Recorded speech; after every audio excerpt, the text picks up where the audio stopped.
এ বন্ধু হ্যাঁ একটা জিনিস বুঝতে পারছি না রে। কি হইছে?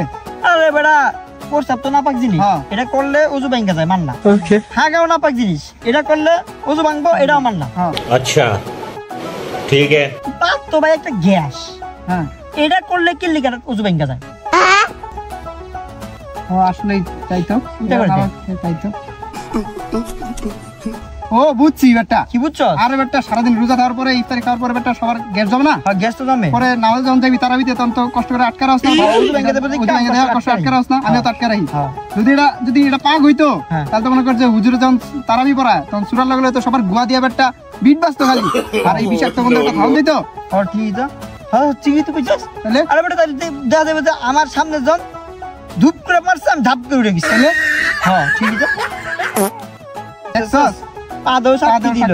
যে না কথা ঠিক আছে, হ্যাঁ এর লেগাই না পাক, বুঝছস? পাদের লেগে না পাক।